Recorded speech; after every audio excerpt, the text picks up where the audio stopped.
അസ്സാം വലൈക്കും വറഹമത്തല്ലാഹി വബർക്കാത്തു.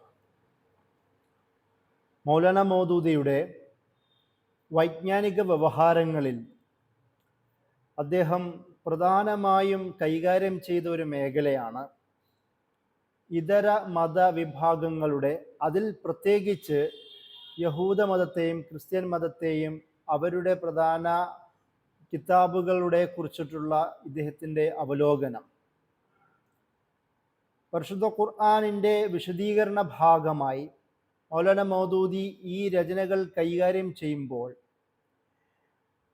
ഖുർആൻ എന്തിനാണ് അവതരിച്ചത്, അതിൻ്റെ കൂടെ എന്തിനാണ് നുബുവത്ത് അല്ലെങ്കിൽ നബി സല്ലല്ലാഹു അലൈഹി വസല്ലമയുടെ റിസാലത്തിൻ്റെ പ്രധാന ലക്ഷ്യമെന്ത്, അതിൽ അള്ളാഹു പരിശുദ്ധ ഖുർആൻ കൊടുത്തതിൻ്റെ പ്രധാന ലക്ഷ്യമെന്ത് എന്ന രണ്ട് ചോദ്യങ്ങൾക്ക് മറുപടിയായിട്ടും കൂടിയാണ് മൗലാന മൗദൂദി പ്രത്യേകിച്ച് ബൈബിളിനെയും തൗറാത്തിനെയും അതിൻ്റെ കൂടെ തന്നെ തൗറാത്തിൻ്റെ തന്നെ ഒരു കർമ്മശാസ്ത്ര വിശദീകരണമായ തൽമൂദിനെയും മൗലാന മൗദൂദി അവലോകനം ചെയ്യുന്നത്.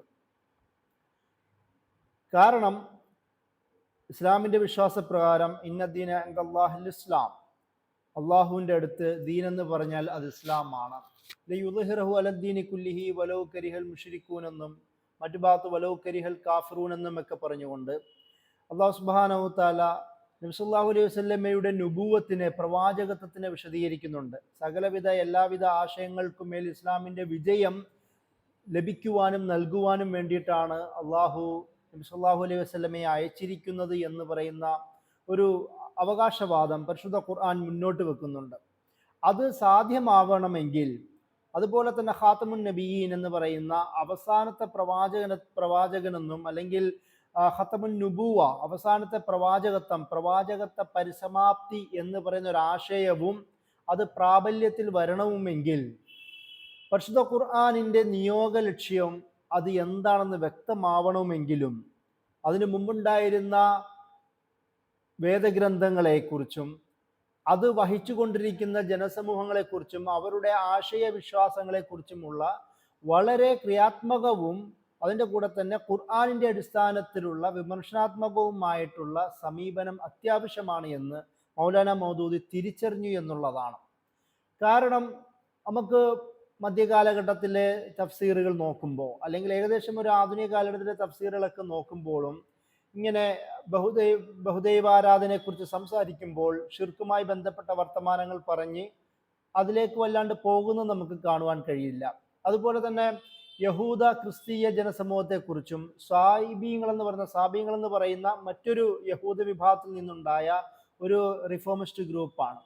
അവരെക്കുറിച്ചുമുള്ള പരാമർശങ്ങളൊക്കെ പറഞ്ഞു പോകുമ്പോൾ വളരെ വിശദമാവാതെ തരത്തിലുള്ള വിശദീകരണങ്ങളാണ് ഒട്ടുമിക്ക തഫ്സീറുകളിലും നമുക്ക് കാണുവാൻ കഴിയുന്നത്. എന്നാൽ മൗലാന മൗദൂദി ഖുർആനിൻ്റെ തഫ്സീറിൻ്റെ പ്രധാന ലക്ഷ്യം തന്നെ തഫ്ഹീമുൽ ഖുർആനാണ്, ഖുർആൻ മനസ്സിലാക്കി കൊടുക്കുക എന്നുള്ളൊരു ആശയത്തിൽ നിന്നാണല്ലോ. അതുകൊണ്ട് തന്നെ മൗലാന മൗദൂദി വിശിഷ്യ ബൈബിളിനും തൗറാത്തും, അതായത് ഓൾഡ് ടെസ്റ്റ്മെൻറ്റും ന്യൂ ടെസ്റ്റ്മെൻറ്റിനെ കുറിച്ചുള്ള ഒരു വിശദമായ അഗാധമായ പഠനങ്ങൾ അദ്ദേഹം സമർപ്പിച്ചിട്ടുണ്ട് എന്നുള്ളതാണ് നമുക്ക് മനസ്സിലാക്കാൻ കഴിയുന്നൊരു വസ്തുത. അതുകൊണ്ട് തന്നെ മൗലാന മൗദൂദിയുടെ നസ്രാനിയ എന്ന് പറയുന്ന സ്വതന്ത്രമായ ഒരു ബുക്കുണ്ട്. അതുപോലെ തന്നെ യഹൂദിയ ഓർ നസ്രാനിയ എന്ന് പറയുന്ന മറ്റൊരു ബുക്കും രചന നമുക്ക് സ്വതന്ത്രമായി തന്നെ കാണാം. അത് ഈ അടുത്ത് മലയാളത്തിലേക്ക് യഹൂദമതം ക്രിസ്തുമതം എന്ന പേരിൽ ട്രാൻസ്ലേറ്റ് ചെയ്യപ്പെട്ടിട്ടുണ്ട്. ഒരുപക്ഷെ ഇതിൻ്റെയൊക്കെ ആധാരം ഉള്ളത് അത് തഫ്ഹീമുൽ ഖുർആനിലാണ്. ഖുർആന്റെ വിശദീകരണവുമായി ബന്ധപ്പെട്ട പഠനത്തിൻ്റെ ഭാഗമായിട്ടാണ് ഈ രചനകളെല്ലാം നടന്നത്. അപ്പോൾ ആ ഒരു പശ്ചാത്തലത്തിലാണ് മൗലാന മൗദൂദിയും ഖുർആനും ഇതര വേദങ്ങളും എന്ന് പറയുന്ന ഒരു ചർച്ചയിലേക്ക് നമ്മൾ എത്തുന്നത്. ആദ്യം മൗലാന മൗദൂദിയുടെ ദൈവിക സങ്കല്പം എന്ത്, പ്രാപഞ്ചിക സങ്കല്പം എന്ത്, മനുഷ്യൻ എന്ത്, അതുപോലെ തന്നെ ദൈവവും പ്രപഞ്ചവും മനുഷ്യരും തമ്മിലുള്ള പാരസ്പര്യം എന്ത് എന്നതിനെ കുറിച്ചുള്ള ഒരു ധാരണ മൗലാന മൗദൂദിയുടെ ഏകദേശം എല്ലാ രചനകളിലും നിറഞ്ഞു നിൽക്കുന്നതായി നമുക്ക് കാണാം. മൗലാന മൗദൂദിയുടെ തൗഹീദിനെ കുറിച്ചുള്ള ചർച്ച, അതിൻ്റെ വളരെ വിശദമായ ന്യൂവാൻസ്ഡ് ആയ അദ്ദേഹത്തിൻ്റെ വിശദീകരണങ്ങളെല്ലാം അദ്ദേഹത്തിൻ്റെ എല്ലാ രചനകളിലും പല ഭാഗങ്ങളിലായി പരാമർശിക്കുന്നതും നമുക്ക് കാണാം.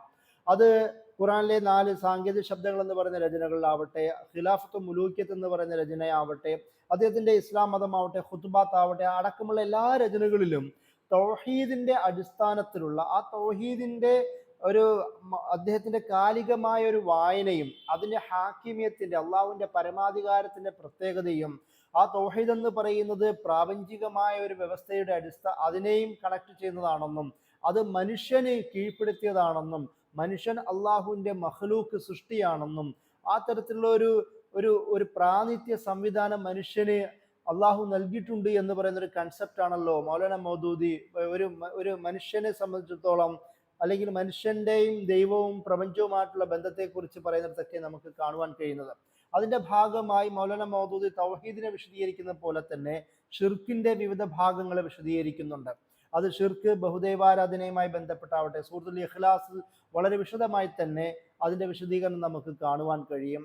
അത് ബഹുദൈവാരാധനയുമായി ബന്ധപ്പെട്ടതാവട്ടെ, അല്ലെങ്കിൽ താഹൂത്ത് എന്ന് പറയുന്ന മറ്റ് ഇതര ശക്തികൾക്ക്, അത് വിഗ്രഹമാവട്ടെ അല്ലാതാവട്ടെ, ഇതര ശക്തികൾക്ക് അള്ളാഹുവിനോടൊപ്പം തന്നെ പ്രാധാന്യം നൽകുന്ന ഒരു സംവിധാനത്തെക്കുറിച്ചാവട്ടെ, അതിനെയും ഷിർക്കുമായി ബന്ധപ്പെട്ട് മൗലാന മൗദൂദി വിശദീകരിക്കുന്നത് കാണാം. അതുപോലെ തന്നെ ഈ മനിത്തഹദ ഇലാഹു ഹവാഹു, അതായത് സ്വന്തം താല്പര്യങ്ങളെ, ഇച്ഛകളെ ഇലാഹായി സ്വീകരിച്ചവർ എന്ന് പറയുന്ന ഖുറാന്റെ പരാമർശങ്ങളെ വിശദീകരിച്ചുകൊണ്ട് അത് താല്പര്യങ്ങളെ, നമ്മളുടെ ഈ ഇൻട്രസ്റ്റുകളെ, നമ്മുടെ ഇച്ഛകളെ അള്ളാഹുവിനോട് ചേർത്ത് വെക്കുന്ന സംവിധാനത്തെ വിശദീകരിച്ചുകൊണ്ട് മൗലാന മൗദൂദി സംസാരിക്കുന്നുണ്ട്. അതുപോലെ തന്നെ ലോകമാന്യത, കപടത എന്ന് പറയുന്ന മനുഷ്യന്റെ ദുസ്വഭാവങ്ങളെ വിശദീകരിച്ചുകൊണ്ട് അദ്ദേഹം പല ഭാഗങ്ങൾ വിശദീകരിക്കുന്നുണ്ട്. അതായത് നബി സല്ലല്ലാഹു അലൈഹി വസല്ലമ തന്നെ പറഞ്ഞല്ലോ, ഈ റിയാ, നാട്ടുകാരെ കാണിക്കുന്ന പ്രവർത്തനങ്ങളൊക്കെയും അത് ചെറിയ ഷിർക്കാണ്, അഷിർക്കുൽ അസ്ഗർ എന്ന് പറയുന്ന വിശദീകരണം നബി സല്ലല്ലാഹു അലൈഹി വസല്ലമ പറയുന്നുണ്ട്. അപ്പോൾ ഷിർക്കിന്റെ വിവിധ തരത്തിലുള്ള ഭാവങ്ങളെ മൗലാന മൗദൂദി അദ്ദേഹത്തിന്റെ പല രചനകൾ വിശദീകരിക്കുന്നുണ്ട്.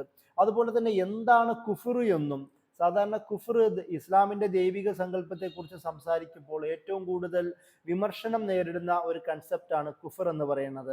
അതുമാത്രമല്ല, കുഫറിനെ ഭാഷാന്തരം ചെയ്യുമ്പോൾ അത് വളരെ പ്രശ്നമാണെന്നും മൗലാന മൗദൂദി വിശദീകരിക്കുന്നുണ്ട്. തഫീമുൽ ഖുർആന്റെ ഇൻട്രൊഡക്ഷനിൽ ഇത് മൗലാന മൗദൂദി കുഫർ എന്ന പദത്തിന്റെ അത് ഭാഷാന്തരം മറ്റു ഭാഷയിലേക്ക് മാറ്റുമ്പോൾ ഉണ്ടാകുന്ന പ്രശ്നങ്ങളെ അദ്ദേഹം കൈകാര്യം ചെയ്യുന്നുണ്ട്. ആ ഒരു ഭാഗത്ത് കുഫറിന്റെ വിവിധ അർത്ഥങ്ങളും കൂടി മൗലാന മൗദൂദി വിശദീകരിക്കുന്നത് കാണാം. അതായത് ഈ പദത്തിന് അറബി ഭാഷയിലും നമ്മുടെ പണ്ഡിതന്മാരുടെയും വചന ശാസ്ത്രജ്ഞന്മാരുടെയും സാങ്കേതിക ഭാഷയിലും ഉള്ളതിൽ നിന്ന് വ്യത്യസ്തമായ അർത്ഥമാണ് ഖുർആന്റെ സാങ്കേതിക ഭാഷയിലുള്ളത്. കൂടാതെ ഖുർആൻ തന്നെ ഈ പദം എല്ലായിടത്തും ഒരേ അർത്ഥത്തിലല്ല ഉപയോഗിച്ചിട്ടുള്ളത്. ഒരിടത്ത് പൂർണ്ണമായ അവിശ്വാസമാണ് ഉദ്ദേശമെങ്കിൽ മറ്റൊരിടത്ത് നിഷേധമായിരിക്കും. ചില സന്ദർഭങ്ങളിൽ നന്ദികേട്, ഉപകാര സ്മരണയില്ലായ്മ എന്നീ അർത്ഥങ്ങളാണ് ഉപയോഗിച്ചിട്ടുള്ളത്. മറ്റു ചില സന്ദർഭങ്ങളിൽ സത്യവിശ്വാസത്തിന്റെ താല്പര്യങ്ങളിൽ വല്ലതും പൂർത്തീകരിക്കാത്തതിനെ കുറിച്ചും കുഫർ എന്ന പദം പറഞ്ഞിരിക്കുന്നു. ഇനിയും ചില സന്ദർഭങ്ങളിൽ ആദർശപരമായി സമ്മതിക്കുകയും പക്ഷേ പ്രവൃത്തി പദങ്ങളിൽ നിഷേധവും ധിക്കാരവും അനുവർത്തിക്കുകയും ചെയ്യുന്നതിനെ കുറിക്കാനും ഈ പദം ഉപയോഗിച്ചിട്ടുണ്ട്. ചിലയിടങ്ങളിൽ ബാഹ്യമായി അനുസരണം പുലർത്തുകയും ആദർശപരമായി നിഷേധം അനുവർത്തിക്കുകയും ചെയ്യുന്നതിനെ കുഫർ എന്ന് വിവരിച്ചിട്ടുണ്ട്. ഈ വ്യത്യസ്ത സന്ദർഭങ്ങളിലെല്ലാം നാം കുഫറിനെ കുഫർ എന്ന് തന്നെയോ മറ്റൊരു പ്രത്യേക പദത്തിൽ മാത്രമോ തർജ്ജമ ചെയ്യുകയാണെങ്കിൽ തർജ്ജമ സ്വന്തം നിലയ്ക്ക് ശരിയാകുമെങ്കിലും അനുവാചകന് യഥാർത്ഥ ആശയം ലഭിക്കാതെ പോകുന്നു.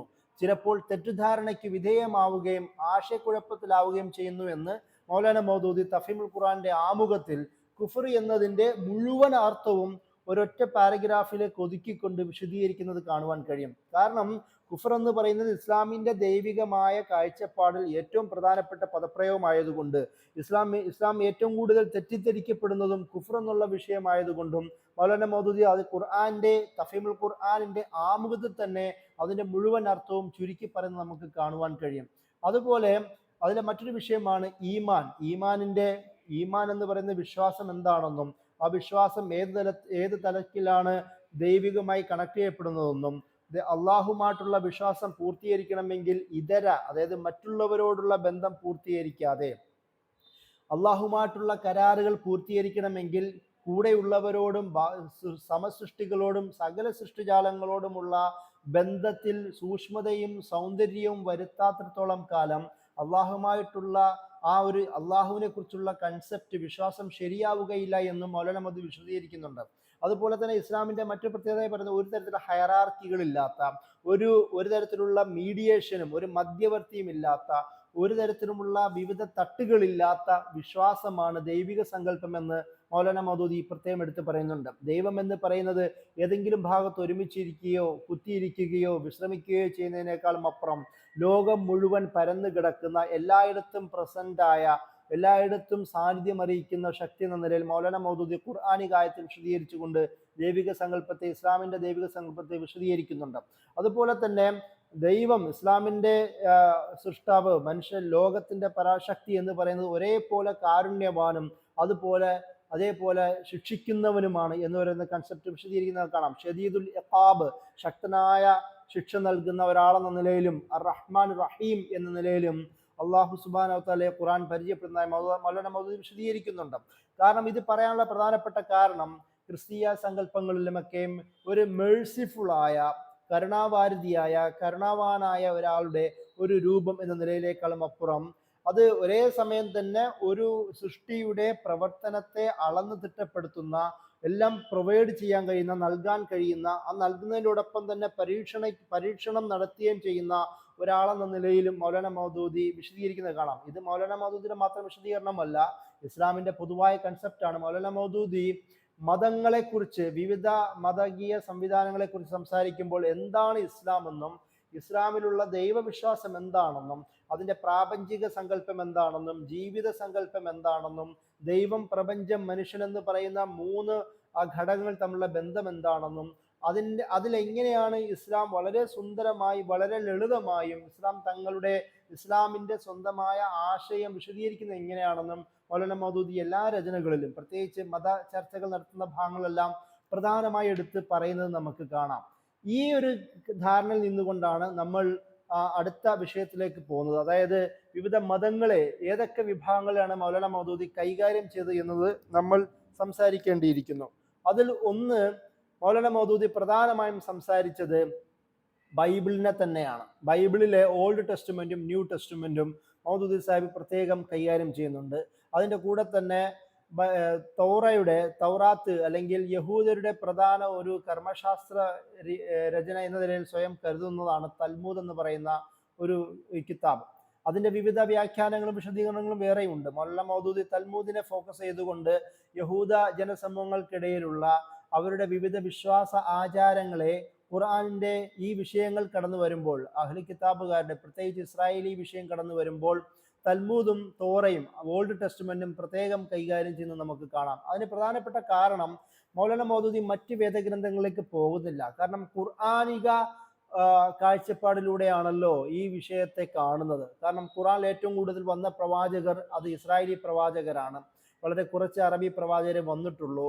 ഇസ്രായേലി പ്രവാചകരിലേക്ക് വന്ന രചനകൾ അത് സുഹഫ് ഇബ്രാഹിം വ മൂസ എന്ന് പറയുന്ന ഇബ്രാഹിം നബിയുടെ ഏടുകളെ കുറിച്ചുള്ള പരാമർശം ഖുർആൻ പറയുന്നുണ്ടല്ലോ.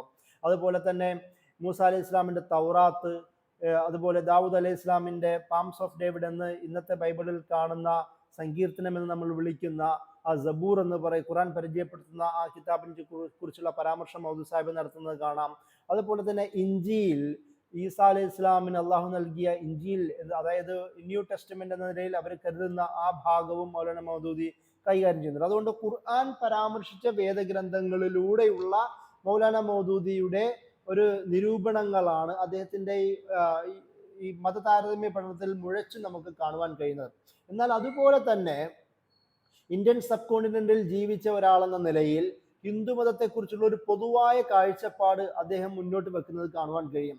ഹിന്ദുമതത്തിലെ വിവിധ വിശ്വാസങ്ങളെക്കുറിച്ചും ദൈവസങ്കല്പങ്ങളെക്കുറിച്ചും പ്രാപഞ്ചിക സങ്കല്പത്തെക്കുറിച്ചും ജീവിതത്തെയും പരലോകത്തെയും, അതായത് റീബർത്ത്, പുനർജന്മ സങ്കല്പത്തെക്കുറിച്ചും മൗലാന മൗദൂദി വിശദീകരിക്കുന്നുണ്ട്. അത് അദ്ദേഹത്തിന്റെ ഇസ്ലാമി തഹസീബ് ഓർ ഉസ്കെ ഉസൂൽ ഓർ മബാദി, ഇസ്ലാമിക സംസ്കാരം എന്ന് പറയുന്ന ആ വിഷയത്തെക്കുറിച്ചുള്ള രചനയിൽ ഈ ഒരു കൺസെപ്റ്റ് ഹിന്ദുമതത്തിന്റെ ദൈവിക പരലോക പുനർജന്മ വിഷയവുമായി ബന്ധപ്പെട്ട വർത്തമാനം മൗലാന മൗദൂദി സംസാരിക്കുന്നത് കാണാം. അതിൽ പ്രത്യേകിച്ച് കർമ്മ എന്ന് പറയുന്ന അവരുടെ ആ സങ്കല്പത്തെ കുറിച്ച് പറയുന്നുണ്ട്. അതായത് ഈ കാലത്ത്, ഒരാൾ ജീവിച്ചിരിക്കുന്ന കാലത്ത് നല്ല ജീവിതം ജീവിക്കുകയാണെങ്കിൽ അടുത്ത ജന്മത്തിൽ നല്ല സൃഷ്ടിയായിട്ട് ജനിക്കുകയും ചെയ്യുന്നു.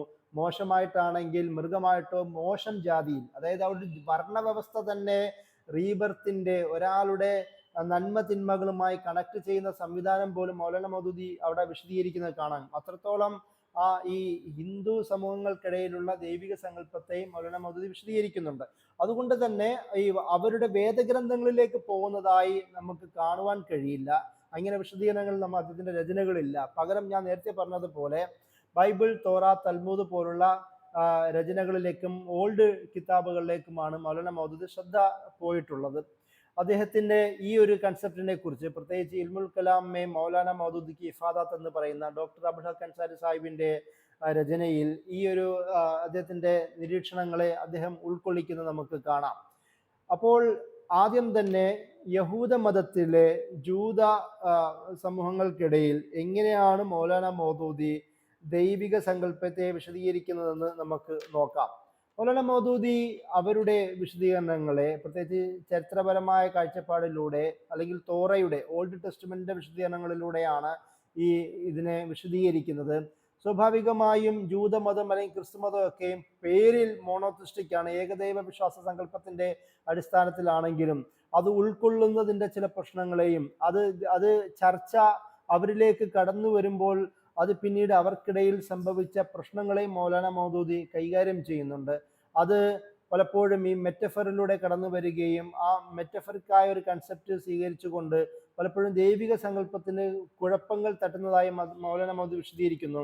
അതുപോലെ തന്നെ യഹൂദ സമൂഹത്തിന്റെ എത്നോസെൻട്രിക് ആയ ഒരു കൺസെപ്റ്റ്, അതായത് നഹ്നു അബ്നാഉല്ലാഹി വ അഹിബ്ബാഉ എന്ന് ഖുർആൻ പരിചയപ്പെടുത്തുന്നുണ്ടല്ലോ, ഞങ്ങൾ അള്ളാഹുവിന്റെ മക്കളും അള്ളാഹുവിന്റെ പ്രിയപ്പെട്ടവരുമാണ്, അല്ലെങ്കിൽ ഷാബുല്ലാഹിൽ മുഖ്താർ, അള്ളാഹു തെരഞ്ഞെടുത്ത സമൂഹമാണ്, ചോസൻ പീപ്പിൾ, തെരഞ്ഞെടുത്ത സമൂഹമാണ് എന്നൊക്കെയുള്ള അവരുടെ കാഴ്ചപ്പാടുകൾ യഥാർത്ഥത്തിൽ ദൈവിക സങ്കല്പത്തിന്റെ ഒരു ചുരുക്കിക്കെട്ടലാണ് എന്ന് മൗലാന മൗദൂദി അവിടെ അതിനെ വിശദീകരിച്ചുകൊണ്ട് പറയുന്നത് നമുക്ക് കാണുവാൻ കഴിയും. അങ്ങനെ സംഭവിക്കുകയാണെങ്കിൽ ഒരു സമൂഹത്തിലെ ഒരു വിശിഷ്ടമാക്കപ്പെട്ട ഒരു എത്നിക് ഗ്രൂപ്പിലേക്ക് അള്ളാഹുവിന്റെ മുഴുവൻ ശ്രദ്ധയും ഗൈഡൻസും ചുരുക്കിക്കൊണ്ടുപോകുന്നതും അത് മറ്റു സമൂഹത്തെ അവഗണിക്കുന്നതിനും കാരണമാകുമെന്ന് പറയുന്നു. കാരണം ഇത് വിശദീകരിച്ചുകൊണ്ട് തന്നെ അവരുടെ തൽമൂദ് ആവട്ടെ ഇതിനെയൊക്കെ വിശദീകരിച്ചുകൊണ്ട് തന്നെ ഇതര സമൂഹങ്ങളോടുള്ള അവരുടെ കാഴ്ചപ്പാടുകളെ മൗലാന മൗദൂദി വിശദീകരിക്കുന്നുണ്ട്.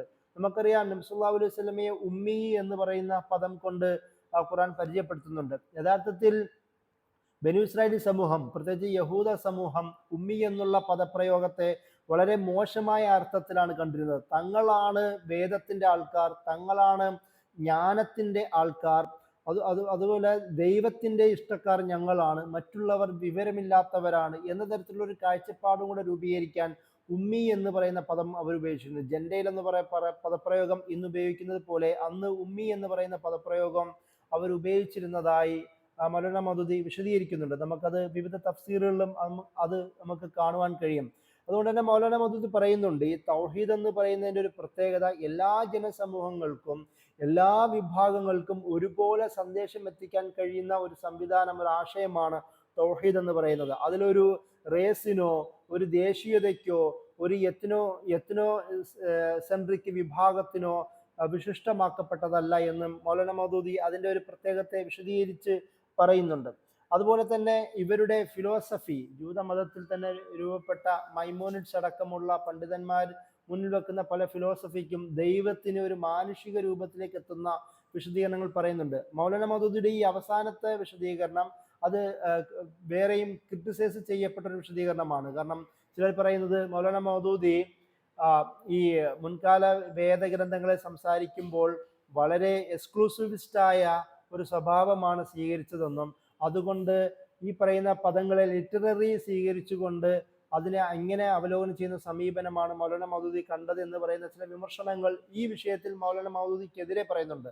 എന്നാൽ പോലും മൗദൂദി സാഹിബ് ഈ വിഷയം സംസാരിക്കുമ്പോഴെല്ലാം ഖുർആനിക ആശയത്തിന് വ്യത്യസ്തമായി ചിന്തിക്കുകയും മറ്റൊരു സംവിധാനവും ആശയവും ആചാരങ്ങളും കൊണ്ടുവന്നവർ എന്ന നിലയിലാണ് യഹൂദ മതത്തെയും ക്രിസ്തു മതത്തെയും കൈകാര്യം ചെയ്യുന്നത്. അതുകൊണ്ട് തന്നെ ഖുർആൻ എന്തു പറഞ്ഞോ അത് അടിസ്ഥാനത്തിലാണ് പോകുന്നത്, അല്ലാതെ ബാക്കിയുള്ള നിരീക്ഷണങ്ങളിലേക്കും മറ്റും മൗലാന മൗദൂദി പോകുന്നില്ല എന്ന് നമുക്ക് കാണുവാൻ കഴിയും. അതുപോലെ തന്നെയാണ് ക്രിസ്ത്യാനിറ്റിയിലെ ദൈവിക സങ്കല്പത്തെ മൗലാന മൗദൂദി കൈകാര്യം ചെയ്യുന്നത്. അത് അവരുടെ ത്രിയേകത്വ സങ്കല്പത്തെ പ്രധാനമായും മൗലാന മൗദൂദി എടുത്തു പറയുന്നുണ്ട്. അതായത് ഈസാ അലൈഹി ഇസ്ലാമിനെ പരിചയപ്പെടുത്തുന്ന സാലിസു സലാസ എന്നൊക്കെ പറയുന്ന മൂന്നിൽ ഒരാൾ എന്നൊക്കെ പറയുന്ന ഖുറാനിലെ സൂറത്തുൽ നിസായിലും അതുപോലെ തന്നെ മായിദയിൽ വരുന്ന ഭാഗങ്ങളിലെല്ലാം മൗലാന മൗദൂദി ത്രിയേകത്വ സങ്കല്പത്തെ വളരെ വിശദമായി തന്നെ സംസാരിക്കുകയും അത് മോണോത്തിസ്റ്റിക് എന്ന് പറയുന്ന ക്രിസ്ത്യൻ സമൂഹം തന്നെയും ഒരു തരത്തിൽ തൗഹീദി കൺസെപ്റ്റിൽ നിന്ന് പുറത്തു പോവുകയും അത് ഒരു തരത്തിലുള്ള ഷിർക്ക് ആണ് എന്ന് തന്നെ മൗലാന മൗദൂദി പരിചയപ്പെടുത്തുന്നത് കാണുവാൻ കഴിയും.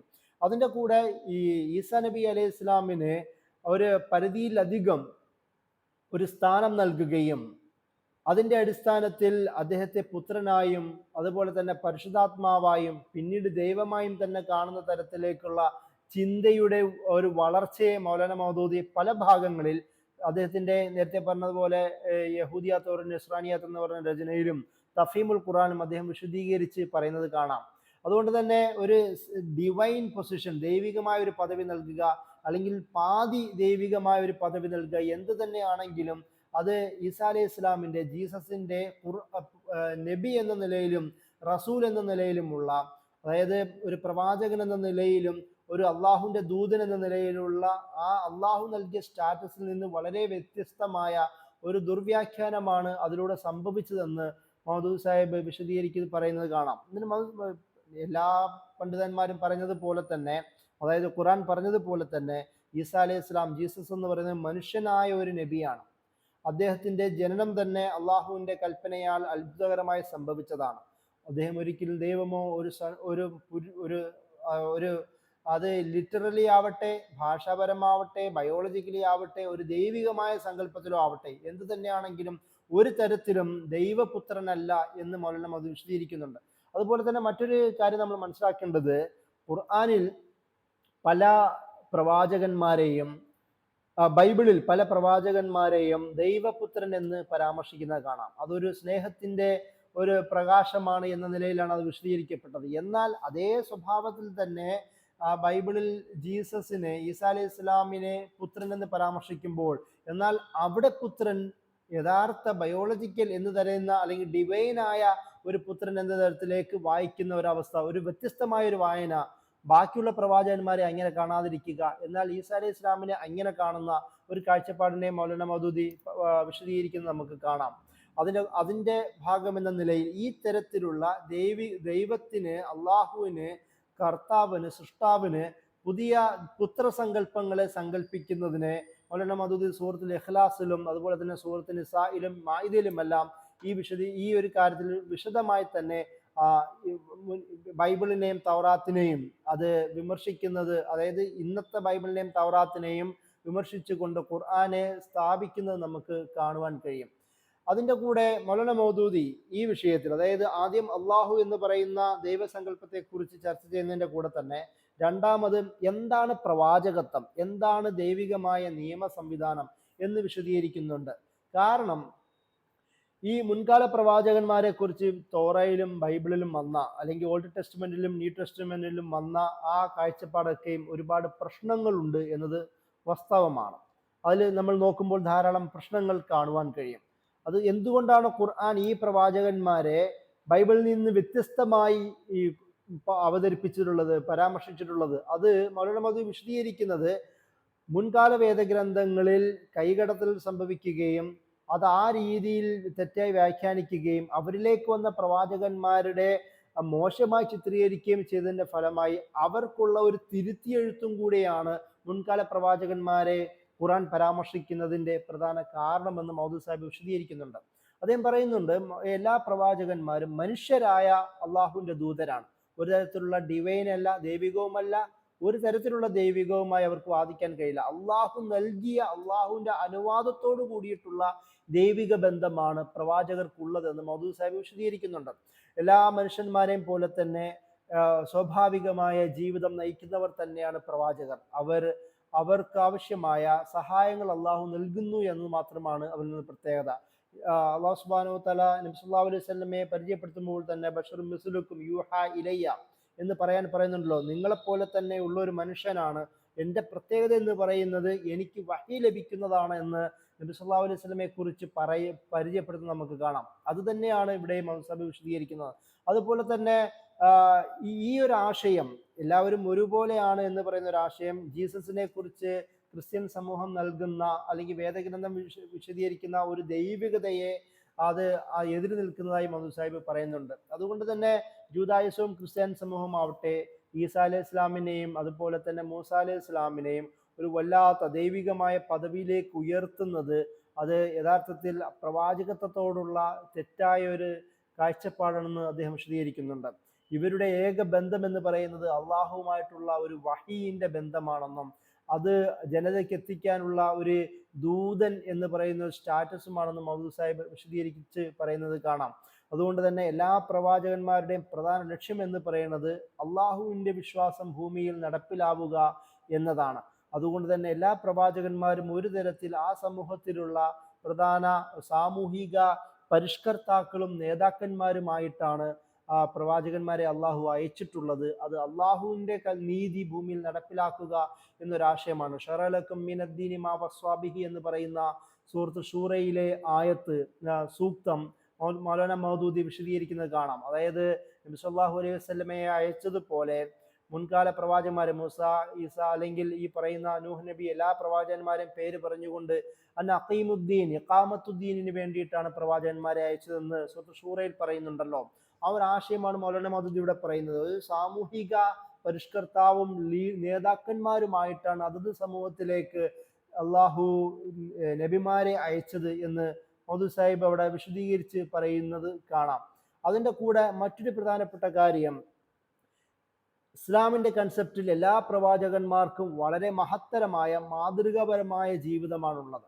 അവരുടെ എല്ലാ പ്രവർത്തനങ്ങളും അവരുടെ സ്വഭാവവും അവർ നേരിട്ട എല്ലാ വെല്ലുവിളികളും നമുക്ക് മാതൃകാപരമായിട്ടാണ് ഖുർആൻ പരിചയപ്പെടുത്തുന്നത്. എന്നാൽ അതേ സമയം തന്നെ ഈ ബൈബിളിൽ വന്ന പ്രവാചകന്മാരെല്ലാം അല്ലെങ്കിൽ അവരെ പരിചയപ്പെടുത്തുമ്പോഴെല്ലാം വളരെ മോശമായ ഒരു ഇമേജാണ് ഈ നൽകുന്നതെന്ന് മൗലാന മൗദൂദി അവിടെ വിശദീകരിച്ച് പറയുന്നുണ്ട്. അത് അടുത്ത ഭാഗത്ത് അതായത് പറയുന്നുണ്ടല്ലോ, മൂസ അലൈഹി ഇസ്ലാമിനെ കുറിച്ച് പറയുമ്പോൾ ഉണ്ടാകുന്ന ചില പ്രശ്നങ്ങൾ വിവിധ പ്രവാചകന്മാരെ പരിചയപ്പെടുത്തുമ്പോൾ വളരെ മോശമായ ഇമേജാണ്. ലൂത്ത് നബി അലൈഹി ഇസ്ലാം ആവട്ടെ, അല്ലെങ്കിൽ അത് ദാവൂദ് നബി അലൈഹി ഇസ്ലാം ആവട്ടെ, സുലൈമാൻ നബി അലൈഹി ഇസ്ലാം ലൈംഗികാസക്തി നിറഞ്ഞ ഒരു മനുഷ്യൻ എന്ന നിലയിൽ സുലൈമാൻ നബി അലൈഹി ഇസ്ലാമിനെ പരിചയപ്പെടുത്തുന്നു. ലൂത്ത് നബി അലൈഹി ഇസ്ലാം അല്ലെങ്കിൽ നൂഹ് നബി അലൈഹി ഇസ്ലാമിനെ പോലുള്ള ആൾക്കാരെ അതുപോലെ തന്നെ ഇസ്ഹാഖ്, യാക്കൂബ് പോലുള്ള പ്രവാചകന്മാരെ എല്ലാം വളരെ സ്വഭാവപരമായി തന്നെ ദുശ്ശീലങ്ങളുള്ള പ്രവാചകർ എന്ന നിലയിലാണ് പരിചയപ്പെടുത്തുന്നത്. എന്നാൽ ഖുർആനിൽ പ്രവാചകരെ പരിചയപ്പെടുത്തുമ്പോൾ അത് തിരഞ്ഞെടുക്കപ്പെട്ട മനുഷ്യർ എന്ന നിലയിൽ അവരുടെ സ്വഭാവത്തെയും കൂടി ശുദ്ധീകരിക്കുക, അതായത് ഒരു സമൂഹത്തിനെ സന്മാർഗത്തിലേക്ക് ക്ഷണിക്കുന്ന ആൾക്കാർ നല്ല മനുഷ്യരാവുക എന്നും അതിലൊരു മാതൃകായോഗ്യരാവുന്ന ആൾക്കാരെന്ന നിലയിലും ആവണമെന്ന് ഖുർആൻ ക്ഷണിക്കുന്നത് നമുക്ക് കാണാം. മൗലാന മൗദൂദി അതുകൊണ്ട് തന്നെ ബൈബിളിലും തോറയിലും പ്രവാചകന്മാരെ ചിത്രീകരിച്ചതും ഖുർആൻ എങ്ങനെയാണ് ചിത്രീകരിച്ചതെന്ന് വിശദീകരിച്ചുകൊണ്ട് പറയുന്നത് നമുക്ക് കാണാം. അതുകൊണ്ട് തന്നെ അള്ളാഹുവിനോടുള്ള ധിക്കാരത്തിന്റെ രീതികൾ, വഞ്ചനയുടെ സ്വഭാവങ്ങൾ, ലൈംഗികാസക്തിയുമായി ബന്ധപ്പെട്ട വിശദീകരണങ്ങളൊക്കെ ബൈബിളിൽ പ്രവാചകന്മാരോട് ചേർത്ത് പറയുന്നുണ്ട്. അതുപോലെ തന്നെ അയ്യൂബ് നബിയെ കുറിച്ചുള്ള ഒരു ചിത്രീകരണം നമ്മൾ വായിക്കേണ്ടതാണ്. ഖുർആനിൽ അയ്യൂബ് നബിയെ കുറിച്ച് പറയുന്നത് ഒരുപാട് രോഗങ്ങൾ വന്ന ക്ഷമിച്ച മസ്സനി അല്ലുർ, പടച്ചവനെ എനിക്ക് പ്രയാസം ബാധിച്ചിരിക്കുന്നു, അർഹമുറാഹിമിൻ നീയാണ് ഏറ്റവും വലിയ കരുണാവാരുതി എന്ന തരത്തിലുള്ള ഒരു പ്രാർത്ഥന മാത്രമാണ് രോഗം ബാധിച്ചപ്പോൾ നൂഹ് നബി അലൈഹി ഇസ്ലാമിന്റെ പ്രാർത്ഥനയായി പറയുന്നത്. എന്നാൽ ഇയ്യോബിന്റെ പുസ്തകം എന്ന് പറയുന്ന ഭാഗത്ത് അത് ഓൾഡ് ടെസ്റ്റ്മെന്റിൽ അവിടെ അയ്യൂബ് നബി അലൈഹി ഇസ്ലാം എന്ന് പറയുന്ന അദ്ദേഹമായിട്ടാണ് നമ്മൾ മനസ്സിലാക്കുന്നത്. ഇയ്യോബ് ഒരുപാട് അള്ളാഹുവിനെതിരെ പരാതിയും പരിഭവവും പറയുകയും ഒരുപാട് ക്ഷമയില്ലാത്ത വർത്തമാനങ്ങൾ വരികയും അവസാനം ക്ഷമിക്കുകയും ചെയ്യുന്ന ഒരാളെന്ന നിലയിലാണ് തൗറാത്ത് പരിചയപ്പെടുത്തുന്നത്. മൗദൂദ് സാഹിബ് അത് വിശദീകരിച്ച് പറയുന്നുണ്ട്. എന്നാൽ ഖുർആനിൽ ഇങ്ങനെയല്ല. അള്ളാഹു നൽകിയ ശിക്ഷയെ അത് സ്വാഗതം ചെയ്യുകയും അത് സഹിക്കുകയും ചെയ്ത ഒരാളെന്ന നിലയിലാണ് ഖുർആനിൽ അയ്യൂബ് നബിയെ പരിചയപ്പെടുന്നത്. ഞാൻ പറഞ്ഞത് ഒരു ഉദാഹരണം മാത്രമാണ്. ഈ തരത്തിലുള്ള പ്രവാചകന്മാരെ കുറിച്ചിട്ടുള്ള മോശമായ ചിത്രീകരണം അത് സംഭവിക്കാനുള്ള മെയിൻ കാരണം പിന്നീട് വന്ന മനുഷ്യന്മാരുടെ കൈകടത്തലുകളും ദുർവ്യാഖ്യാനങ്ങളും ഒക്കെയാണ് എന്ന് മൗലാന മൗദൂദി പറയുന്നുണ്ട്. അപ്പോൾ ഈ ഒരു തരത്തിലുള്ള ദുർവ്യാഖ്യാനം പ്രവാചകത്വം എന്ന് പറയുന്ന നിയോഗത്തിന്റെ പ്രധാന അടിസ്ഥാന ആധാരത്തിന് എതിരാണ് എന്നാണ് മൗദൂദ് സാഹിബ് അതിനെ വിശദീകരിച്ചുകൊണ്ട് പറയുന്നത്. അതിൻ്റെ കൂടെയാണ് മൗദൂദ് സാഹിബ് ഈ പ്രവാചകന്മാരെ കൈകാര്യം ചെയ്യുമ്പോൾ എങ്ങനെയാണ് ഇതുമായി ബന്ധപ്പെട്ട ഒരു ഉദാഹരണം പറയുന്നത്? യഹൂദ സമൂഹത്തിൽ അള്ളാഹു സുബ്ഹാനഹു വ തആല അയച്ചതാണ് ഉസൈർ നബി അലൈഹിസ്സലാം. ഒന്നിനെ കുറച്ച് ഭാഗങ്ങളിൽ അദ്ദേഹത്തെ പരാമർശിക്കുന്നുള്ളൂ. അത് ബൈബിളിന്റെ ഭാഷയിൽ എസ്ര എന്നാണ് വിളിക്കുന്നത്. അത് ذَلِكَ قَوْلُهُمْ بِأَفْوَاهِهِمْ അള്ളാഹു സുബ്ഹാനഹു വ തആല പറയുന്നുണ്ട്, ഖാലത്തുൽ യഹൂദു ഉസൈർ ഇബ്നുല്ലാഹ്, അവർ വഖാലത്തു നസാറ മസീഹ് ഇബ്നുല്ലാഹ്, അതായത് അവർ യഹൂദന്മാർ ആ ഉസൈറിനെ അള്ളാഹുവിന്റെ മകനായി വിശദീകരിച്ചു. അതുപോലെ തന്നെ നസ്രാനി ക്രിസ്ത്യൻ വിഭാഗം ഈസ അലൈഹിസ്സലാമിനെ അള്ളാഹുവിന്റെ മകനായി ചിത്രീകരിച്ചു. എന്നിട്ട് അള്ളാഹ് പറയുന്നത് ദാലിക്കും ഖൗലുഹും ബി അഫ്വാഹിഹിം, ഇത് അവര് വെറുതെ അവരുടെ വാഗൊണ്ട് പറയുന്ന വർത്തമാനങ്ങളാണ്. യുദാഹിഊന ഖൗലൽ ലദീന കഫറു മിൻ ഖബ്ലു ഖാതലഹുമുല്ലാഹു അന്നാ യുഫകൂൻ. എന്നിട്ട് അള്ളാഹു സുബ്ഹാനഹു വ തആല പറയുന്നത് ഇതൊക്കെയും വളരെ മോശകരമായ വർത്തമാനമാണ്, അത് കുഫറിന്റെ വർത്തമാനമാണ്, അള്ളാഹു അവർ ശപിച്ചിരിക്കുന്നു, അവരിത് എങ്ങോട്ടാണ് പോകുന്നത് എന്ന തരത്തിലുള്ള ഒരു അള്ളാഹുവിന്റെ ശാപം പോലും ഇങ്ങനെ പറഞ്ഞതിനെതിരെ ഖുർആൻ പരാമർശിക്കുന്നത് കാണാം. സൂറ തൗബയിൽ 30-ാമത്തെ ആയത്തിൽ ഇത് പറയുന്നുണ്ട്. ഇതിനെ മൗലാന മൗദൂദി ഇതിനെ വിശദീകരിച്ചുകൊണ്ട് ഉസൈർ നബി അലൈഹി ഇസ്ലാമിനെ കുറിച്ച് വിശദീകരിക്കുന്നത് കാണാം. അദ്ദേഹം പറയുന്നുണ്ട്, ജൂതന്മാർ മതപരിഷ്കർത്താവായി ഗണിക്കുന്ന എസ്ര ആണ് ഉസൈർ നബി അലൈഹി സ്വലാം. ക്രിസ്തുവിന് മുമ്പ് ഏകദേശം 450 ആണ്ടോടടുത്തായിരുന്നു അദ്ദേഹത്തിന്റെ കാലഘട്ടം എന്ന് കരുതുന്നു. ഇസ്രായേലി റിപ്പോർട്ട് പ്രകാരം സുലൈമാൻ നബിക്ക് ശേഷം അവർക്ക് നേരിട്ട പരീക്ഷണ ഘട്ടത്തിൽ തൗറാത്ത് ലോകത്തു നിന്നും തിരോധാനം ചെയ്തു എന്ന് മാത്രമല്ല, ബാബിലോണിയയിലെ ബന്ധനം ഇസ്രായേൽ വംശത്തെ അവരുടെ നിയമസംഹിതയിൽ നിന്നും പാരമ്പര്യങ്ങളിൽ നിന്നും സാമുദായിക ഭാഷയായ ഹീബ്രുവിൽ നിന്ന് പോലും തീരെ വേർപ്പെടുത്തി കളഞ്ഞു. അവസാനം ഉസൈർ അലൈഹിസ്സലാം അഥവാ എസ്ര ആണ് ബൈബിൾ പഴയ നിയമം ക്രോഡീകരിച്ചതും ശരീഅത്ത് പുനരുദ്ധരിച്ചതും. ഇക്കാരണത്താൽ ഇസ്രായേലിയർ അദ്ദേഹത്തെ അത്യധികം ബഹുമാനിക്കുന്നു. ബഹുമാനാദരം അതിരുകവിഞ്ഞ് ചില ജൂത വിഭാഗങ്ങൾ അദ്ദേഹത്തെ ദൈവപുത്രനാക്കുകയും ചെയ്തു. യഹൂദർ ഐക്യകണ്ഠേന ഉസൈറിനെ ദൈവപുത്രനാക്കിയെന്ന് ഖുറാനിന്റെ പ്രസ്താവനയിൽ അർത്ഥമില്ല.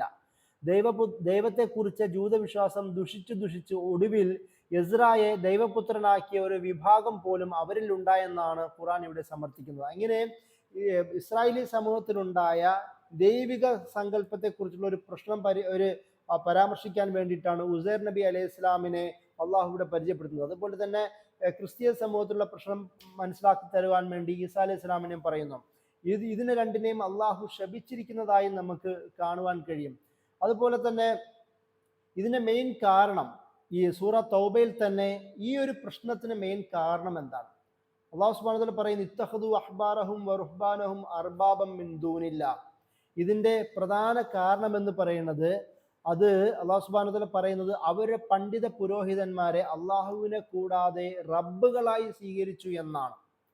ഇതിനെ വിശദീകരിച്ചുകൊണ്ട് മൗലാന മൗദൂദി നബി സല്ലല്ലാഹു അലൈഹി വസല്ലമയുടെ കാലത്തെ ഒരു സംഭവം പരാമർശിക്കുന്നുണ്ട്. മുമ്പ് ക്രിസ്ത്യാനിയായിരുന്ന അദീ ഇബ്നു ഹാത്തിം റളിയല്ലാഹു അൻഹു നബി സല്ലല്ലാഹു അലൈഹി വസല്ലമയുടെ സന്നിധിയിൽ വന്ന് ഇസ്ലാം സ്വീകരിച്ച സംഭവം ഹദീസിൽ വന്നിട്ടുണ്ട്. ആ സന്ദർഭത്തിൽ അദ്ദേഹം ചില ചോദ്യങ്ങൾ നബി സല്ലല്ലാഹു അലൈഹി വസല്ലമയോട് ചോദിക്കുന്നു. അതിലൊന്ന് നേരത്തെ പറഞ്ഞ ഖുർആൻ വാക്യത്തെ സംബന്ധിച്ചായിരുന്നു. പണ്ഡിതന്മാരെയും പുരോഹിതന്മാരെയും ഞങ്ങൾ ദൈവങ്ങളാക്കിയതായി ആരോപിച്ചതിന്റെ അടിസ്ഥാനം എന്താണെന്ന് അദ്ദേഹം നബി സല്ലല്ലാഹു അലൈഹി വസല്ലമയോട് ചോദിച്ചു. നബി സല്ലല്ലാഹു അലൈഹി വസല്ലമ മറുപടി പറഞ്ഞത്, പണ്ഡിത പുരോഹിതന്മാർ ഹറാമാക്കുന്നത് ഹറാമായും ഹലാലാക്കുന്നത് ഹലാലായും നിങ്ങൾ അംഗീകരിക്കാറില്ലേ? അദ്ദേഹം പറഞ്ഞു, ഉവ്, അങ്ങനെ ചെയ്യാറുണ്ട്. അവിടുന്ന് നബി സല്ലല്ലാഹു അലൈഹി വസല്ലമ പറഞ്ഞു, ശരി, അത് തന്നെയാണ് അവരെ ദൈവമാക്കലും അവർക്ക് ഇബാദത്ത് ചെയ്യലും. ദൈവിക ഗ്രന്ഥത്തിന്റെ പിൻബലമില്ലാതെ മനുഷ്യ ജീവിതത്തിൽ പാടുള്ളതും പാടില്ലാത്തതും പരിധിയിൽ നിശ്ചയിക്കുന്നവർ യഥാർത്ഥത്തിൽ ദൈവത്തിന്റെ സ്ഥാനത്ത് തങ്ങളെ തന്നെ പ്രതിഷ്ഠിക്കുകയാണ് ചെയ്യുന്നതെന്നും അത്തരക്കാർക്ക് നിയമനിർമ്മാണാവകാശം അംഗീകരിച്ചു കൊടുക്കുന്നത് ഫലത്തിൽ അവരെ ദൈവമാക്കലാണെന്നും ഇതിൽ നിന്നും വ്യക്തമായി.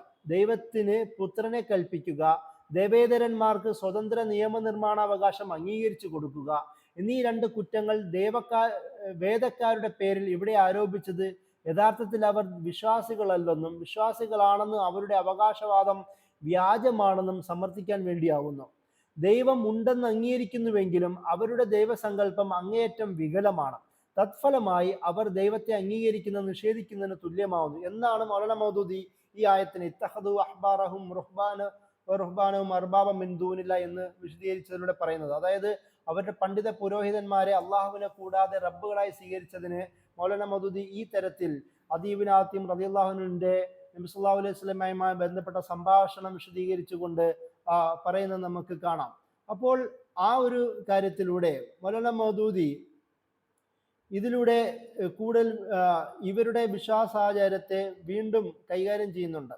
അതിൽ മൗലാന മൗദൂദി പറയുന്നത് ഇവരുടെ ക്രിസ്തീയ വിശ്വാസത്തിന്റെ പ്രധാന കൺസെപ്റ്റ് ട്രിനിറ്റിയുമായി ബന്ധപ്പെട്ടാണ്. ഈ ട്രിനിറ്റി നമ്മൾ നേരത്തെ പറഞ്ഞതുപോലെ ഷിർക്കുമായി നേരിട്ട് കണക്റ്റഡ് ആണ്. അതുകൊണ്ട് തന്നെ ഈ ഒരു വിഷയം അത് മൂസ നബി അല്ലെങ്കിൽ മുഹമ്മദ് നബി സല്ലല്ലാഹു അലൈഹി വസല്ലമയുടെ ജീവിതത്തെ പോലെ അല്ലെങ്കിൽ അവരെ പോലെ ഒരു മനുഷ്യ പ്രവാചകനായി കരുതണമെന്നാണ് മൗദൂദി സാഹിബ് വിശദീകരിക്കുന്നത്. അതിൻ്റെ കൂടെ തന്നെ മൗലാന മൗദൂദി നമുക്ക് ഖുർആൻ പല ഭാഗത്ത് വിശദീകരിക്കുന്നത് പോലെ ക്രൂസിഫിക്ഷൻ, അദ്ദേഹത്തിന്റെ കുരിശാരോഹണം എന്ന് പറയുന്ന ആ ഒരു കൺസെപ്റ്റിനെ വിവിധ ഭാഗങ്ങൾ വിശദീകരിക്കുന്നുണ്ട്.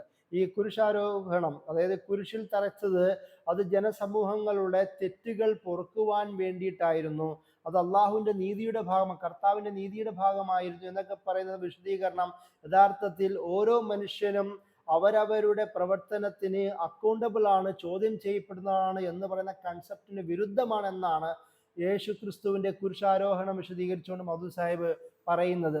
അത് മാത്രമല്ല, ഇതിന്റെ ഒരു കൺസെപ്റ്റ് പ്രകാരം ദൈവത്തിനുള്ളത് ദൈവത്തിനും, റെൻഡർ അൺടു സീസർ, സീസറിനുള്ളത് സീസറിനും എന്ന് പറയുന്ന ഒരു കൺസെപ്റ്റ്, അത് യഥാർത്ഥത്തിൽ ഒരു അള്ളാഹുവിന്റെ നിയമം വേണ്ട തരത്തിൽ ഭൂമിയിൽ നടപ്പിലാക്കുന്നതിന് തടസ്സമാവുമെന്നും അത് ജീവിത സങ്കല്പത്തെ മോശമായി കാണുന്നതിന് കാരണമാകുമെന്നും മൗദൂദി സാഹിബ് വിശദീകരിക്കുന്നുണ്ട്.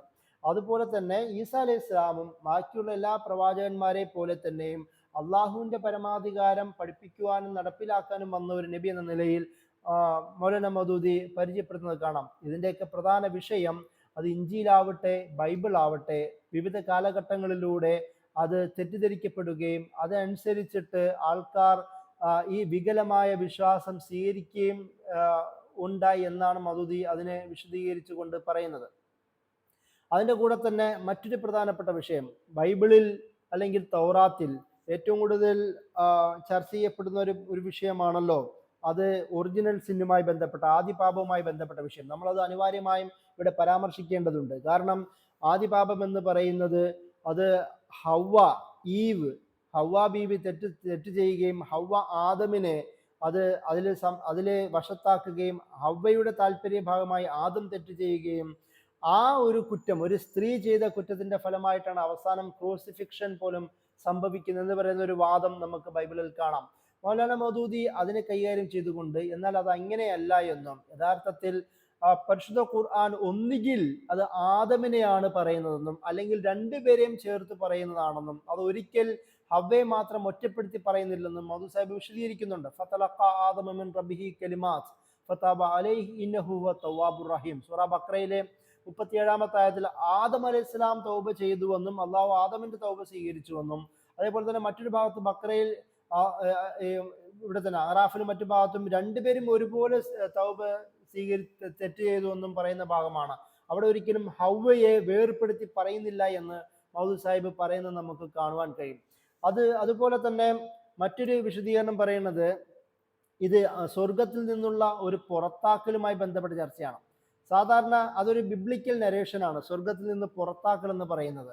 അതിൽ ഫഖുൽനാ ഹ്ബിതു മിൻഹാ ജമിഅ സൂറ ബഖറയിലെ 38-ാമത്തെ ആയത്തിൽ അത് പറയുന്നുണ്ടല്ലോ. അപ്പോൾ പൊതുവേ മുസ്ലിം സമൂഹം പോലും ആ തരത്തിലൊരു വിശദീകരണമാണ് വിശ്വസിക്കുന്നത്. യഥാർത്ഥത്തിൽ അതൊരു ഇസ്രായേലി കഥ മാത്രമാണ്. കാരണം ഖുർആനിൽ മനുഷ്യനെ ആദം അലൈഹി ഇസ്ലാമിനെ സൃഷ്ടിച്ചത് പോലും അത് എന്തിനു വേണ്ടിയിട്ടാണ്? ഇന്നി ജാഇലുൻ ഫിൽ അർളി ഖലീഫ, അള്ളാഹു ഭൂമിയിലേക്ക് അള്ളാഹുവിന്റെ ഖലീഫയായിട്ടാണ് മനുഷ്യനെ സൃഷ്ടിച്ചത്, അല്ല സ്വർഗത്തിലേക്കല്ല.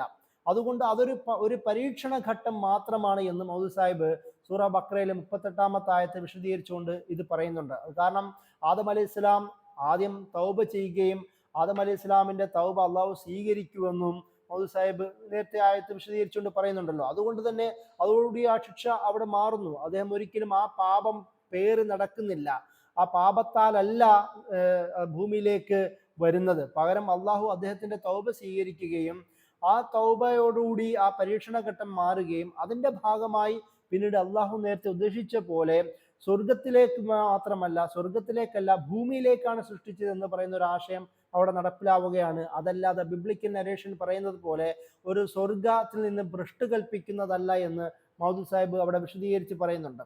അതുപോലെ തന്നെ മറ്റൊരു വിഷയമാണല്ലോ നമ്മൾ സാധാരണ പറയുന്നത്, ഹവ്വാ ബീവിയെ ആദം അലൈഹി ഇസ്ലാമിന്റെ വാരിൽ നിന്ന് സൃഷ്ടിച്ചു എന്ന് പറയുന്ന ഒരു ഹദീസ്. അതിനെ വിശദീകരിച്ചുകൊണ്ടും ഖുർആനിലെ ചർച്ചകൾ സാധാരണ തഫ്സീറുകളിലും പ്രഭാഷണങ്ങളും നടക്കാറുണ്ട്. മൗലവി സാഹിബ് അതിന്റെ ആ ഹദീസിന്റെ അർത്ഥം പോലും അങ്ങനെയല്ല കരുതേണ്ടതൊന്നും. അതിനേക്കാളും, കാരണം സൂറത്ത് നിസായിലെ ആദ്യത്തെ ആയത്തിൽ അള്ളാഹു സുബ്ഹാനഹു വതആല അത് പറയുന്നുണ്ടല്ലോ, ആദമിനെ നാം സൃഷ്ടിക്കുകയും ഇണയെ അവനിൽ നിന്ന് സൃഷ്ടിക്കുകയും ചെയ്തു. മിൻ നഫ്സിൻ വാഹിദ എന്ന് പറയുന്ന ഒരു പദം അള്ളാഹു ഉപയോഗിക്കുന്നുണ്ട്, ഒരു നഫ്സിൽ നിന്നാണ് സൃഷ്ടിച്ചതെന്ന്. അപ്പോൾ അതിനെ വിശദീകരിച്ചുകൊണ്ട് പറയുന്നത്, ഖുറാൻ വ്യാഖ്യാതകൾ പൊതുവെ വിവരിച്ചിട്ടുള്ളതും ബൈബിളിൽ പറഞ്ഞിട്ടുള്ളതും ആദമിന്റെ വാരിയല് കൊണ്ടാണ് ഹവ്വയെ പടച്ചതെന്നാവുന്നു. തൽമൂദിൽ വന്നിട്ടുള്ള കൂടുതൽ വിശദീകരണത്തിൽ വലത് ഭാഗത്തെ 13-ാം വാരിയല് കൊണ്ടാണ് സൃഷ്ടിക്കപ്പെട്ടതെന്നും പറഞ്ഞിരിക്കുന്നു. എന്നാൽ അള്ളാഹുവിന്റെ ഗ്രന്ഥം പരിശുദ്ധ ഖുറാൻ ഇക്കാര്യത്തിൽ മൗനം ദീക്ഷിച്ചിരിക്കുകയാണ്. ഖുറാനിൽ ആ പരാമർശമില്ല. പകരം രണ്ടുപേരെയും ഒരു നഫ്സിൽ നിന്ന് സൃഷ്ടിച്ചു എന്ന് പറയുന്ന ഒരു സൂചനയാണ് ഖുറാൻ നൽകുന്നത്. ഹദീസിലാണ് എല്ലിൽ നിന്ന് സൃഷ്ടിച്ചത്.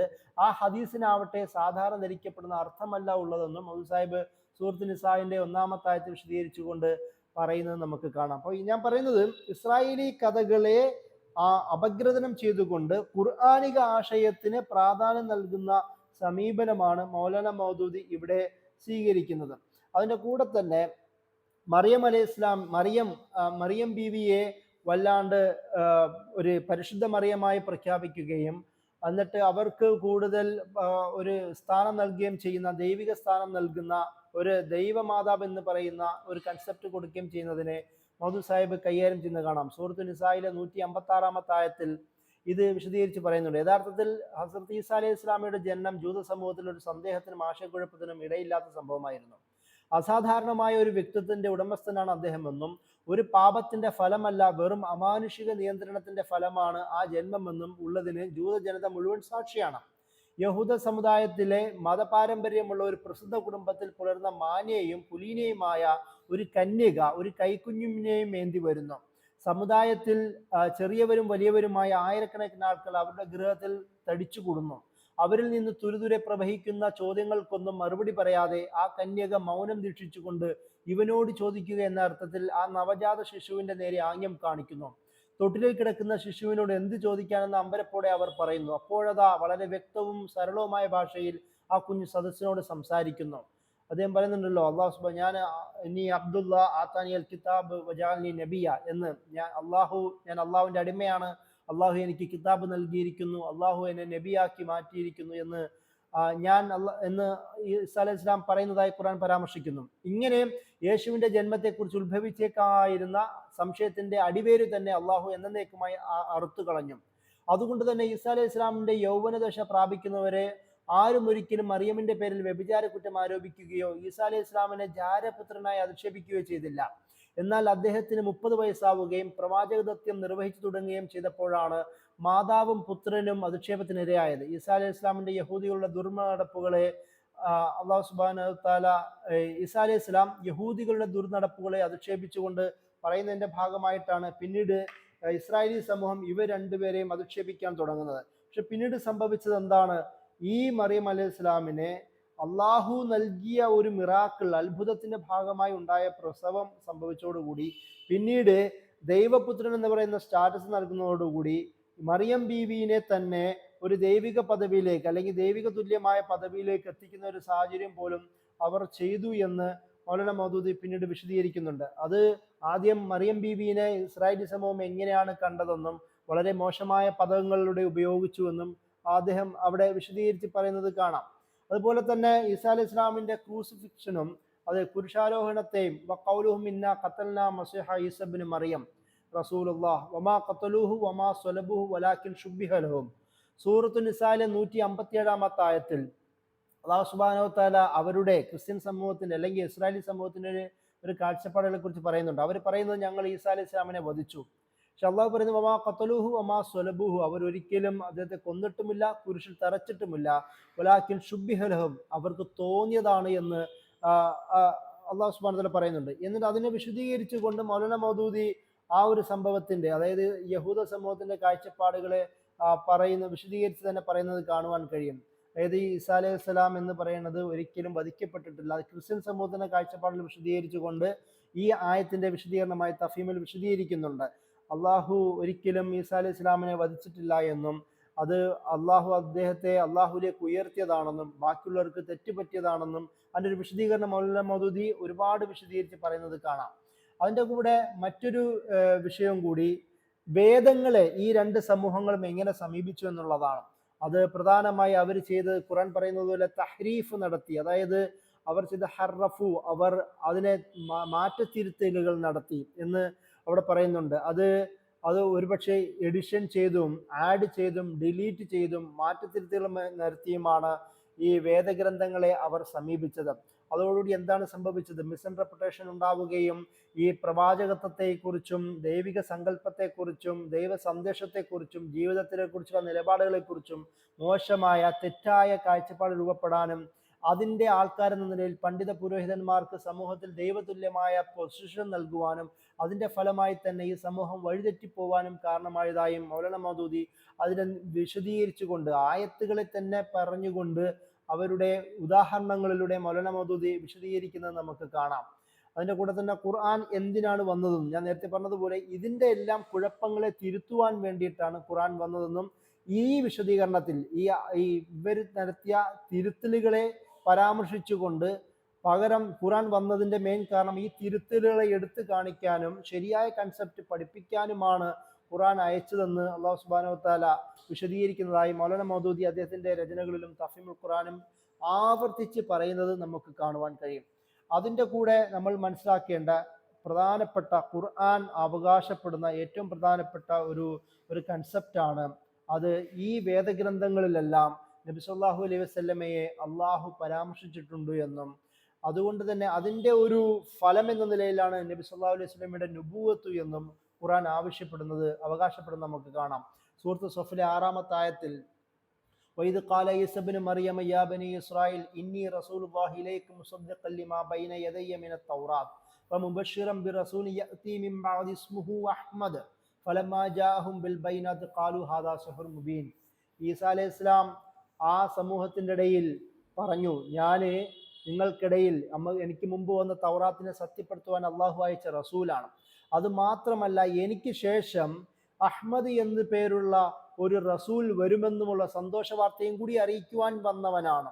ഫലമ്മാ ജാഅഹും ബിൽ ബയ്യിനാത്ത്, അപ്പോൾ അള്ളാഹു സുബ്ഹാനഹു വ തആല പറയുന്നു, അവരിലേക്ക് ഈ വലിയ തെളിവോട് കൂടി വന്നപ്പോൾ അവരെല്ലാം ഈസാ അലൈഹി ഇസ്ലാമിനെ ഹാദാ സിഹ്റുൻ മുബീൻ, ഇതൊരു വ്യക്തമായ മന്ത്രമാണ്, മാന്ത്രികതയാണ്, മായാജാലമാണ് എന്ന് പറഞ്ഞ് അധിക്ഷേപിക്കുകയും തള്ളിക്കളയുകയും ചെയ്തതാണെന്ന്. അതായത് ഖുർആൻ ഇവിടെ പരാമർശിക്കുന്നത് തൗറാത്തിലും അതായത് മുൻ വേദഗ്രന്ഥങ്ങളിലും ബൈബിളിലുമെല്ലാം തന്നെ നബി സല്ലല്ലാഹു അലൈഹി വസല്ലമയെ കുറിച്ചുള്ള ശുഭവാർത്ത, സന്തോഷ വാർത്ത അറിയിച്ചിരുന്നു എന്നാണ് പറയുന്നത്. അതിന് മൗലാന മൗദൂദി യോഹന്നാനിൻ്റെ സുവിശേഷത്തിൻ്റെ പ്രധാന ഭാഗങ്ങൾ തന്നെ എടുത്ത് വിശദീകരിച്ചുകൊണ്ട് അവിടെയൊക്കെയും ഈ ഒരു പരാമർശം നടത്തുന്നതായി മൗലാന മൗദൂദി വിശദീകരിക്കുന്നുണ്ട്. അതായത് അദ്ദേഹം പറയുന്നുണ്ട്, ഏലിയാവിനോട് ചോദിക്കുന്നു, ഇത് ആരെക്കുറിച്ചാണ് ഈ പറയുന്നത്, അതായത് ഇനി വരാനുള്ള ഒരാളിനെ കുറിച്ച്, ഒരു മഹാനായ ഒരാളിനെ കുറിച്ചാണ് വരുന്നതെന്ന് യോഹന്നാനിൻ്റെ പുസ്തകം വിശദീകരിച്ചുകൊണ്ട് തന്നെ മൗലാന മൗദൂദി പറയുന്നത് കാണാൻ കഴിയും. അതുപോലെ തന്നെ ഇവിടെ ഈ ഭാഗങ്ങളിൽ ഏറ്റവും കൂടുതൽ നമ്മൾ ശ്രദ്ധിക്കേണ്ട മറ്റൊരു പ്രധാനപ്പെട്ട പോയിന്റ് അവരുപയോഗിച്ച ഒരു പദപ്രയോഗമാണ്. ആ പദപ്രയോഗത്തിൽ മൗലാന മൗദൂദി പ്രത്യേകം എടുത്ത് പറയുന്നുണ്ട്, പാർക്കലീത്ത് എന്ന് പറയുന്ന ഒരു പദപ്രയോഗമാണ് ഇപ്പോഴും നമുക്ക് കാണുവാൻ കഴിയും. ആ പദപ്രയോഗം കൗൺസിലർ എന്നോ അല്ലെങ്കിൽ ശാന്തി അരുളുന്ന ആൾ, ആശ്വസിപ്പിക്കുന്ന ആൾ, ധൈര്യപ്പെടുന്ന ആൾ എന്നൊക്കെ പറയുന്ന അർത്ഥങ്ങളുള്ള ഒരു പദപ്രയോഗമാണ്.